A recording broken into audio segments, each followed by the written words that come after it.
Hello everyone. मेरा नाम है Sandeep Das Gupta and welcome to अचीवर्ली। आज हम लोग क्लास 6 एनसीईआरटी पॉलिटी शुरू करने जा रहे हैं। क्लास 6 हिस्ट्री और जियोग्राफी कंप्लीट हो गया है और उनके मैंने प्लेलिस्ट भी क्रिएट कर दिए हैं।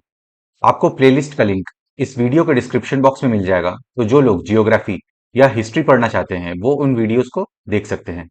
अगर आपको कुछ डाउट्स हो तो आप मुझसे इंस्टाग्राम पे पूछ सकते हैं। इंस्टाग्राम का लिंक भी आपको इस वीडियो के डिस्क्रिप्शन बॉक्स में मिल जाएगा। एनसीईआरटी के बुक्स को आप एनसीईआरटी के वेबसाइट से फ्री में डाउनलोड कर सकते हैं, तो वहां से इस बुक को डाउनलोड कर लीजिए और आज का लेक्चर देखने के बाद इस चैप्टर को एक बार पढ़ लीजिए, जिससे कि आपको और अच्छे से समझ में आ जाएगा, आपके कंसेप्ट्स और क्लियर हो जाएंगे। तो चलिए अब आज का लेक्चर शुरू करते हैं। चैप्टर 1, अंडरस्टैंडिंग डाइवर्सिटी, विविधता की समझ। हमारा जो पहला टॉपिक है वो है डाइवर्सिटी इन इंडिया, भारत में विविधता। India is a country of many diversities. Bharat विविधताओं का देश है। We speak different languages, have various types of food, celebrate different festivals, practice different religions. देखिए, हम लोग अलग अलग तरह की भाषा बोलते हैं, विभिन्न प्रकार के खाना खाते हैं, अलग अलग त्योहारों को मनाते हैं और भिन्न भिन्न धर्मों का पालन करते हैं। इससे हमें क्या पता चलता है कि हम लोग एक ही तरह की चीजें करते हैं, बस हमारे करने का जो तरीका होता है वो अलग अलग होता है। हम विभिन्न भाषाएं बोलते हैं, विभिन्न प्रकार का खाना खाते हैं, अलग अलग त्योहार मनाते हैं और भिन्न भिन्न धर्मों का पालन करते हैं। But actually if you think about it, we do many things that are similar, except we do them in a different ways. देखिए, यही चीज मैं आपको बता रहा था कि हम लोग एक ही तरह की चीजें करते हैं, बस उनके उनको करने का तरीका जो होता है हमारा वो अलग अलग होता है। लेकिन गहराई से सोचे तो वास्तव में हम एक ही तरह की चीजें करते हैं, केवल हमारे करने के तरीके अलग हैं। How do we explain diversity? हम विविधता को कैसे समझें? A little more than 200 years ago, or long before the train, aeroplane, bus, or car became a part of our lives, people traveled from one part of the world to another in ships, on horses, on camels, or on foot. देखिए, जब train, aeroplane, बस या car नहीं थे, लोग तब भी एक जगह से दूसरी जगह ट्रैवल करते थे। कैसे करते थे? जहाजों पे, घोड़ों पे, ऊंटों पे या कभी-कभी पैदल भी एक जगह से दूसरी जगह लोग ट्रैवल किया करते थे। और लोग ऐसे ट्रैवल क्यों करते थे? देखिए, हम लोग आज क्यों ट्रैवल करते हैं? मान लीजिए हम लोग एक जगह से दूसरी जगह जाते हैं जॉब की तलाश में, टूरिज्म के लिए, घूमने के लिए, या फिर रिलेटिव से मिलने, या फिर ट्रेड करने के लिए, व्यापार करने के लिए। तो पहले के लोग भी, मतलब जो एंशियंट पीपल्स थे, या आज से 200 साल पहले, 300 साल पहले जो लोग एक जगह से दूसरी जगह जाते थे, वो लोग भी इन्हीं रीजंस की वजह से ट्रैवल किया करते थे। या फिर कोई प्राकृतिक आपदा आ गई जिसकी वजह से लोग जहां पे बसे थे उस जगह को छोड़ना पड़ा और दूसरी जगह जाके बसना पड़ा। तो ये कुछ रीजंस थे कि लोग एक जगह से दूसरी जगह मूव करते थे, ट्रैवल करते थे। करीब दो सवा 200 वर्ष पहले, जब रेल, हवाई जहाज, बस और कार हमारे जीवन का हिस्सा नहीं थे, तब भी लोग संसार के एक भाग से दूसरे भाग की यात्रा करते थे। वे पानी के जहाज में, घोड़ों या ऊंट पर बैठकर जाते, या फिर पैदल चलकर। Often they went in search of new lands or new places to settle in or for people to trade with। यही चीज मैं आपको भी बता रहा था। लोग या तो खेती के लिए नए जमीन की तलाश में जाते थे, या फिर कहीं बसने के लिए जाते थे, या फिर व्यापार करने के लिए ट्रैवल करते थे। अक्सर ये यात्राएं खेती और बसने के लिए नई जमीन की तलाश में या फिर व्यापार के लिए की जाती थी। And because it took so long to travel, once they got to a place, people stayed there often for a long time। देखिए, पहले के लोग ऊंटों पर, घोड़ों पर या पैदल चलकर यात्राएं करते थे, तो इस वजह से इनको बहुत समय लगता था एक जगह से दूसरी जगह जाने में। मान लीजिए ए से बी वो लोग ट्रैवल कर रहे हैं, तो इन्हें एक साल लग जाए, 1 ईयर लग जाए ट्रैवल करने में, यात्रा करने में। तो जब इतना समय लगता था, तो वो लोग जब बी जगह पे आके बसते थे, तो बहुत लंबे समय तक यहाँ पे ठहर जाते थे। चूंकि यात्रा में बहुत समय लगता था, इसलिए लोग नई जगह पर अक्सर काफी लंबे समय तक ठहर जाते थे। Many others left their homes because there were famines and drought and they could not get enough to eat. यही चीज मैं आपको बता रहा था, प्राकृतिक आपदाओं की वजह से भी लोग एक जगह से दूसरी जगह ट्रेवल करते थे। इसको और अच्छे से समझते हैं। मान लीजिए ये कोई नदी है और नदी के पास लोग बसे हुए हैं। अब मान लीजिए इस नदी में अगर बाढ़ आ जाए, तो लोग यहाँ पे नहीं रह पाएंगे, तो इनको इस जगह से मूव करके दूसरे जगह जाके बसना होगा। और जो दूसरा टॉप पॉइंट दिया गया है कि उनको खाने के लिए इनफ नहीं मिल पाता था, तो इसका मतलब है मान लीजिए ये लोग यहाँ पे बसे हैं और इसके आसपास कोई जंगल है, तो लोग जो यहाँ पे बसे थे वो इन जंगलों से अपने फूड रिसोर्सेज को इकट्ठा करते थे और वही खाते थे। तो यहाँ पे वो लोग कई सालों से बसे हुए हैं, तो धीरे धीरे इस जंगल का जो फूड रिसोर्सेज है वो धीरे धीरे डिप्लीट होने लग जाएगा, खत्म होने लग जाएगा। तो इनको फिर खाने को कुछ नहीं मिलेगा। तो इस वजह से भी लोग एक जगह से दूसरी जगह फिर ट्रैवल करते थे फूड रिसोर्सेज के लिए। इसके अलावा सूखे और अकाल के कारण भी कई बार लोग अपना घर बार छोड़ देते थे। उन्हें जब पेट भर खाना तक नहीं मिलता था, तो वे नई जगह जाकर बस जाते थे। Some went in search of work while others left because there was a war। देखिए लोग उस वक्त भी काम की तलाश में एक जगह से दूसरी जगह ट्रैवल करते थे, यात्राएं करते थे। और कई बार युद्ध की वजह से भी लोग ट्रैवल करते थे। कुछ लोग काम की तलाश में और कुछ युद्ध के कारण घर छोड़ देते थे। Sometimes, as they began to make their homes in new places, people began to change a little, and at other times, they managed to do things in the old ways। मान लीजिए लोग यहाँ पे बसे हुए हैं, ये ए जगह है और ये एक और दूसरा जगह है जहाँ पे कि दूसरे लोग बसे हुए हैं और ये बी जगह है। लोग ए जगह पे जो लोग बसे थे वो यहाँ से ट्रैवल कर गए और यहाँ पे आके बी जगह पे आके बस गए। ये ए वाले लोग हैं और ये बी वाले लोग हैं। इनके बीच में अपने कल्चर्स का आदान प्रदान होगा, तो हो सकता है कि ये लोग कुछ नया सीखें, या फिर ये भी हो सकता है कि ए वाले जो है पुराने ढर्रे पे ही चलते रहें। लोग जब नई जगह पे बसना शुरू करते थे तो उनके रहन सहन में थोड़ा बदलाव आ जाता था। क्यों? क्योंकि जो वहां पे पहले से लोग बसे थे उनके बीच में संस्कृति का आदान प्रदान होता था। कुछ चीजें वे नई जगह की अपना लेते थे और कुछ चीजों में वे पुराने ढर्रों पर ही चलते रहते थे। So their languages, food, music, religions became a mix of the old and new, and out of this intermixing of cultures came something new and different। जब लोग एक जगह से दूसरी जगह ट्रैवल करते थे, तो उनके भाषा, भोजन, संगीत, यहाँ तक कि उनके धर्म में भी नए और पुराने का मिश्रण होता था। और इसी इंटरमिक्सिंग ऑफ कल्चर की वजह से, मतलब कि जो संस्कृतियों का जो आदान प्रदान होता था, इसकी वजह से एक मिली जुली संस्कृति या फिर मिश्रित संस्कृति उभरती।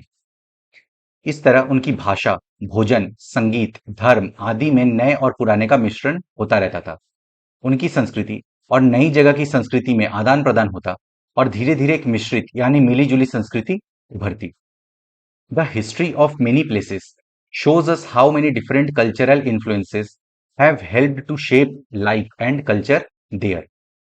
अगर अलग अलग क्षेत्रों का इतिहास देखें तो हमें पता चलेगा कि किस तरह विभिन्न सांस्कृतिक प्रभावों ने वहां के जीवन और संस्कृति को आकार देने में योगदान दिया है।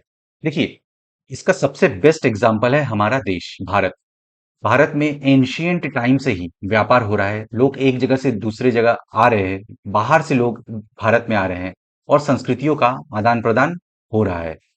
इसकी वजह से आज जो इतनी विविधता है भारत में, इतना जो डाइवर्सिफाइड जो नेशन है हमारा, वो इसी वजह से है। Thus, regions became very diverse because of their unique histories। इस तरह से कई क्षेत्र अपने विशिष्ट इतिहास के कारण विविधता संपन्न हो जाते थे। Similarly, diversity also comes about when people adapt their lives to the geographical area in which they live। जब लोग अलग अलग भौगोलिक क्षेत्र मतलब डिफरेंट डिफरेंट जियोग्राफिकल एरियाज पे रहते हैं, तो उनके जो लाइफ स्टाइल में, जीवन शैली में जो फर्क आता है, उससे डाइवर्सिटी मतलब कि विविधता उत्पन्न होती है। मान लीजिए कोई नॉर्दर्न प्लेन्स में रह रहा हो, भारत में उत्तरी मैदान वाले क्षेत्र में रह रहा हो, और कोई समुद्री एरिया के पास रह रहा हो, समुद्री क्षेत्र में रह रहा हो, तो उनके लाइफ स्टाइल में बहुत फर्क रहेगा। इसी की वजह से डाइवर्सिटी हमें देखने को मिलेगी। ठीक इसी प्रकार लोग अलग अलग तरह की भौगोलिक स्थितियों से किस प्रकार सामंजस्य बैठाते हैं, उससे भी विविधता उत्पन्न होती है। For example, living near the sea is quite different from living in a mountainous area. कोई पहाड़ों पर रह रहा है और कोई समुद्र के पास रह रहा है, तो उनके लाइफ स्टाइल में, जीवन शैली में बहुत फर्क हमें देखने को मिलेगा। उदाहरण के लिए समुद्र के पास रहने में और पहाड़ी इलाकों में रहने में बड़ा फर्क है। Not only do people have different clothing and eating habits, but even the kinds of work they do are different। मान लीजिए कोई नॉर्दर्न प्लेन्स के पास रह रहा हो, मतलब उत्तरी मैदान के भाग में रह रहा हो, तो वहां पे जो लोग रहते हैं वो कृषि करेंगे, खेती करेंगे। और कोई मान लीजिए समुद्री एरिया के पास रह रहा हो, तो वहां के लोग मछली पकड़ेंगे, फिशिंग करेंगे। तो आप देख सकते हैं कि वो लोग डिफरेंट डिफरेंट काम भी वो लोग कर रहे हैं। न केवल वहां के लोगों के कपड़े और खान पान की आदतों में फर्क होगा, बल्कि जिस तरह का काम वे करेंगे वे भी अलग होंगे। In cities, it is often easy to forget how closely people's lives are tied to their physical surroundings. जो लोग शहरों में रहते हैं, वो ये भूल जाते हैं कि उनका जो जीवन है, किस तरीके से भौतिक वातावरण मतलब फिजिकल सराउंडिंग से जुड़ा हुआ है। शहरों में अक्सर लोग ये भूल जाते हैं कि उनका जीवन उनके भौतिक वातावरण से किस तरह गहराई से जुड़ा हुआ है। This is because in the city people seldom grow their own vegetables and grain. ऐसा इस वजह से होता है क्योंकि लोग जो शहरों में रहते हैं वो सब्जियां और अनाज नहीं उगाते हैं। ऐसा इसलिए कि शहरों में लोग विरले ही अपनी सब्जियां अनाज उगाते हैं। Instead they depend on the market to buy all the food and other goods that they need. जो लोग शहरों में रहते हैं वो लोग सब्जियों और अनाजों के लिए मार्केट्स पे मतलब बाजार पे निर्भर रहते हैं, डिपेंड रहते हैं। वे इन चीजों के लिए बाजार पर ही निर्भर रहते हैं। इसी वजह से शहरों में रहने वाले लोग वो भूल जाते हैं कि उनका जीवन भौतिक वातावरण से किस तरह से जुड़ा हुआ है। Ladakh is a desert in the mountains in the east of Jammu and Kashmir. Ladakh जो है वो जम्मू एंड कश्मीर के पूर्व में बसा हुआ है और ये पहाड़ियों में एक रेगिस्तानी इलाका है। लद्दाख जम्मू और कश्मीर के पूर्व में पहाड़ियों में बसा एक रेगिस्तानी इलाका है। Very little agriculture is possible here, since this region does not receive any rain and is covered in snow for a large part of the year. यहाँ पे बहुत ही कम खेती संभव है। क्यों? क्योंकि यहाँ पे बारिश नहीं होती और ये जो एरिया है, ये जो इलाका है वो बर्फ से ढका रहता है। यहाँ पर बहुत ही कम खेती संभव है क्योंकि इस क्षेत्र में बारिश बिल्कुल नहीं होती और ये इलाका हर वर्ष काफी लंबे समय तक बर्फ से ढका रहता है। There are very few trees that can grow in the region. यहाँ पे बहुत ही कम पेड़ उग पाते हैं। इस क्षेत्र में बहुत ही कम पेड़ उग पाते हैं। For drinking water people depend on the melting snow during the summer months. यहाँ के लोग पानी पीने के लिए बर्फ पे डिपेंड करते हैं जो कि गर्मियों के मौसम में पिघलता है। पीने के पानी के लिए लोग गर्मी के महीने में पिघलने वाली बर्फ पर निर्भर रहते हैं। People here keep sheep and goats. The goats in this region are special because they produce pashmina wool. यहाँ के लोग भेड़ और बकरी पालते हैं और जो बकरियां होती हैं इस इलाके की वो स्पेशल होती है। क्यों? क्योंकि इनसे हमें पश्मीना वूल मिलता है। यहाँ के लोग एक खास किस्म की बकरी पालते हैं जिससे पश्मीना ऊन मिलता है। This wool is priced and pashmina shawls cost a lot of money. ये जो ऊन है ये कीमती होता है और इसी वजह से जो पश्मीना शॉल्स होते हैं वो महंगे होते हैं। ये ऊन कीमती है इसलिए पश्मीना शॉल बड़ी महंगी होती है। The people in Ladakh carefully collect the wool of the goats and sell this to traders from Kashmir. Ladakh के लोग बड़ी सावधानी से इस ऊन को इकट्ठा करके कश्मीर के व्यापारियों को बेच देते हैं। Pashmina shawls are chiefly woven in Kashmir. जो पश्मीना शॉल्स जो बुनी जाती है वो कश्मीर में बुनी जाती है। मुख्यतः कश्मीर में ही पश्मीना शॉलें बुनी जाती हैं। The people eat meat and milk products like चीज एंड बटर। यहाँ के लोग मांस खाते हैं और दूध से बने प्रोडक्ट्स जैसे कि चीज और बटर भी खाते हैं। यहाँ के लोग दूध से बने पदार्थ जैसे मक्खन, चीज एवं मांस खाते हैं। Each family own some goats, cows and dzos, जिसका मतलब होता है या। यहाँ के लोग बकरी पालते हैं, गाय पालते हैं और याक्स भी पालते हैं। हर एक परिवार के पास कुछ गाय, बकरी और याक होती है। Being a desert did not mean that Ladakh did not attract its share of traders। देखिए, लद्दाख एक रेगिस्तानी इलाका है लेकिन इसका मतलब ये नहीं कि रेगिस्तानी इलाका होने के कारण यहाँ पे व्यापारी नहीं आते थे। यहाँ पे व्यापारी आते हैं। रेगिस्तान होने का मतलब नहीं कि व्यापारी यहाँ आने के लिए आकर्षित नहीं हुए। It was considered a good trade route as it had many passes through which caravans traveled to what is today called Tibet. Ladakh तो व्यापार के लिए एक अच्छा रास्ता माना गया क्योंकि यहाँ कई घाटियां हैं जिनसे गुजरकर मध्य एशिया के काफिले उस इलाके में पहुंचते थे जिसे आज तिब्बत कहते हैं। These caravans carried textiles and spices, raw silk and carpets. ये जो काफिले होते थे ये अपने साथ टेक्सटाइल कैरी करते थे, मसाले कैरी करते थे, कच्चा रेशम मतलब रॉ सिल्क कैरी करते थे और दरिया मतलब कारपेट्स भी कैरी करते थे। ये काफिले अपने साथ मसाले, कच्चा रेशम, दरिया आदि लेकर चलते थे। Buddhism reached Tibet via Ladakh. बौद्ध धर्म जो है वो लद्दाख के रास्ते ही तिब्बत पहुंचा था। लद्दाख के रास्ते ही बौद्ध धर्म तिब्बत पहुंचा। Ladakh is also called little Tibet. Ladakh को लिटिल तिब्बत भी कहा जाता है।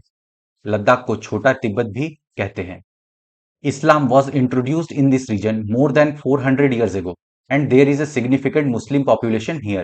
इस्लाम जो है इस क्षेत्र में 400 साल पहले आया था और यहाँ पे एक सिग्निफिकेंट मुस्लिम पॉपुलेशन भी रहती है।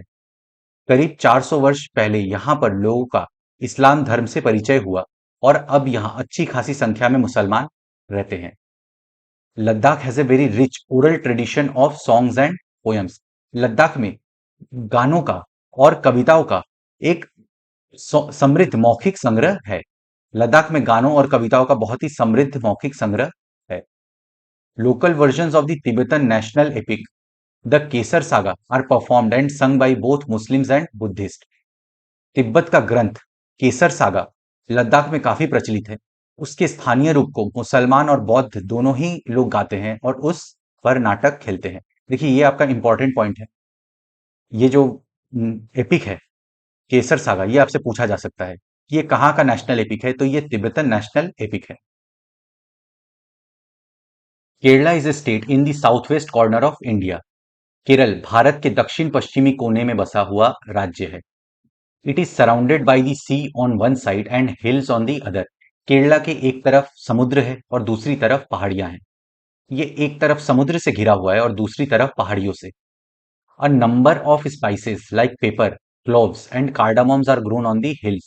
यहाँ पे विविध प्रकार के मसाले जैसे कि काली मिर्च, पेपर, क्लोव्स मतलब लौंग और कार्डामम्स मतलब इलायची इन पहाड़ियों पर उगाए जाते हैं।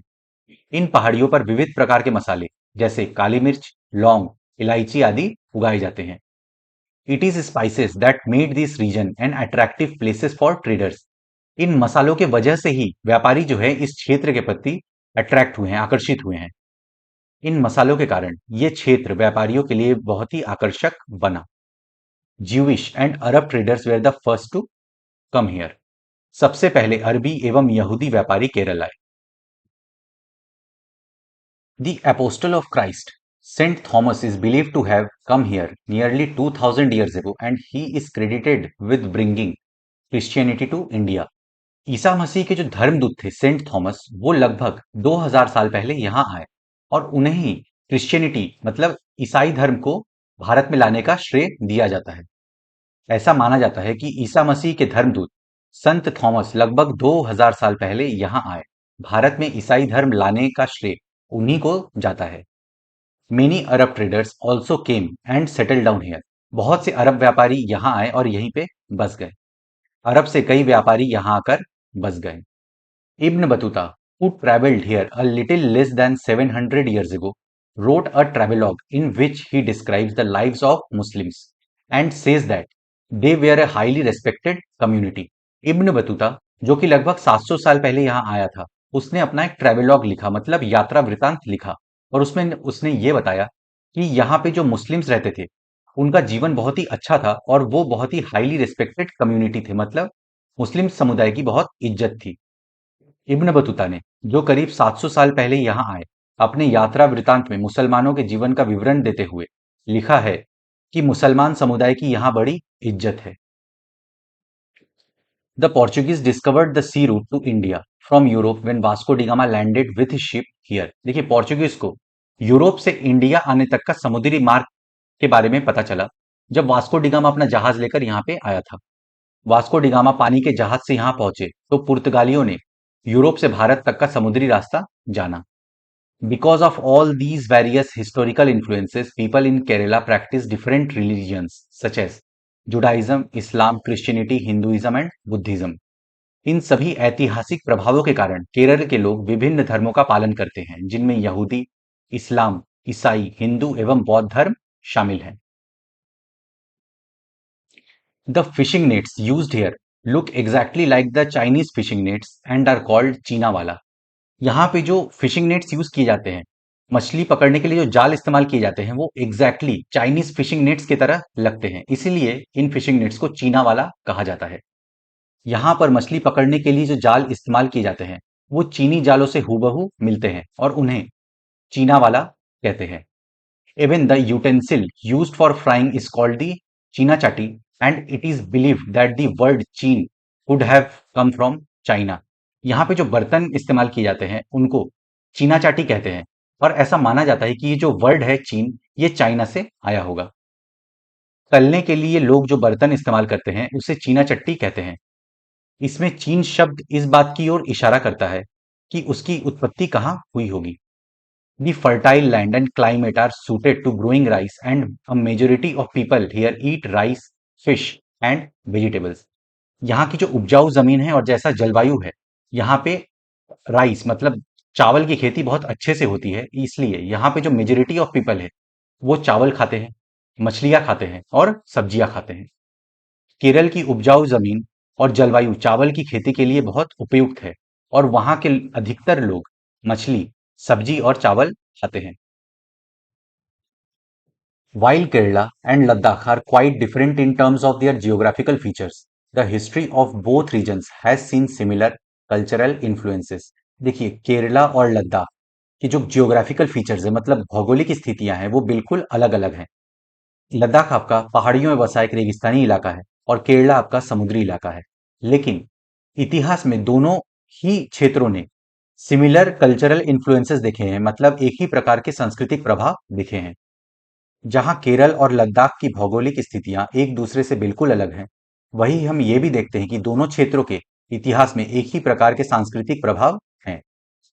Both regions are were influenced by Chinese and Arab traders. Chinese और अरब ट्रेडर्स ने दोनों ही क्षेत्रों को प्रभावित किया है। दोनों ही क्षेत्रों को चीन और अरब से आने वाले व्यापारियों ने प्रभावित किया है।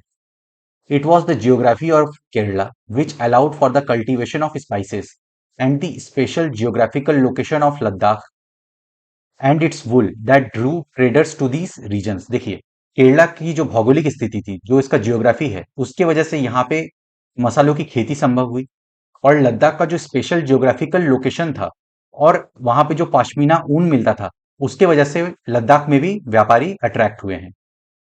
जहां केरल की भौगोलिक स्थिति ने मसालों की खेती संभव बनाई, वहीं लद्दाख की विशेष भौगोलिक स्थिति और ऊन ने व्यापारियों को अपनी ओर खींचा। Thus history and geography are often tied in the cultural life of a region. इस तरह पता चलता है कि किसी भी क्षेत्र के सांस्कृतिक जीवन का उसके इतिहास और भूगोल से प्रायः गहरा रिश्ता होता है।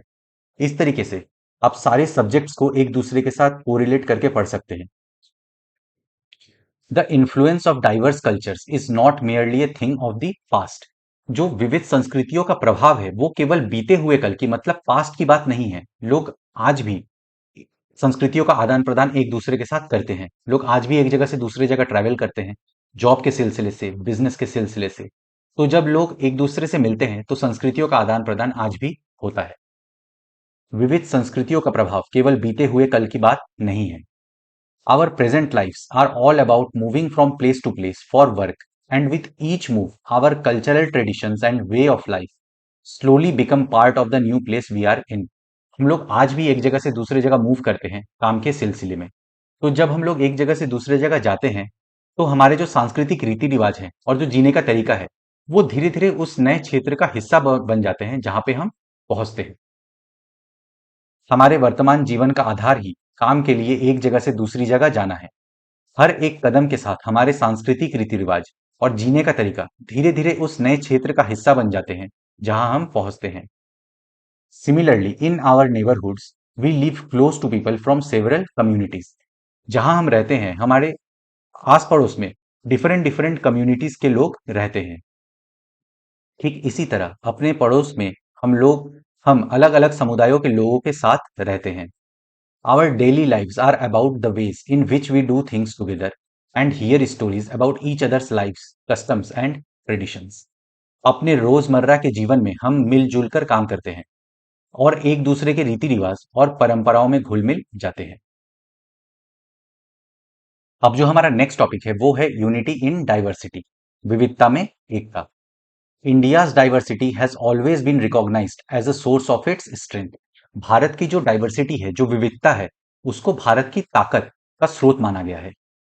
भारत की विविधता या अनेकता को उसकी ताकत का स्रोत माना गया है। When the British ruled India, women and men from different cultural, religious and regional backgrounds came together to oppose them. जब अंग्रेजों का भारत पर राज था, तो महिलाएं और पुरुष जो कि डिफरेंट संस्कृतियों को, कल्चर को बिलोंग करते थे, जो अलग-अलग धर्मों को मानते थे और जो अलग-अलग क्षेत्रों से आए थे, वो सब एक साथ आकर अंग्रेजों के खिलाफ लड़े थे। जब अंग्रेजों का भारत पर राज था, तो विभिन्न धर्म, भाषा और क्षेत्र की महिलाओं और पुरुषों ने अंग्रेजों के खिलाफ मिलकर लड़ाई लड़ी थी। India's freedom movement had thousands of people of different backgrounds in it. Bharat के स्वतंत्रता संग्राम में अलग-अलग परिवेशों के लोग शामिल थे। They worked together to decide joint actions. They went to jail together and they found different ways to oppose the British. उन्होंने एकजुट होकर आंदोलन किया, वे इकट्ठे जेल गए और उन्होंने अलग-अलग तरीकों से अंग्रेजों का विद्रोह भी किया। उन्होंने एकजुट होकर आंदोलन किया, इकट्ठे जेल गए और अंग्रेजों का अलग-अलग तरीकों से विरोध किया। Interestingly, the British thought they could divide Indians because they were so different and then continue to rule them. Bharat में इतनी विविधता थी, तो अंग्रेजों को लगा कि वो लोगों में फूट डाल सकते हैं और राज कर सकते हैं। अंग्रेजों ने सोचा था कि वे भारत के लोगों में फूट डाल सकते हैं क्योंकि उनमें काफी विविधताएं हैं और इस तरह उनका राज चलता रहेगा। But the people showed how they could be different and yet be united in their battle against the British.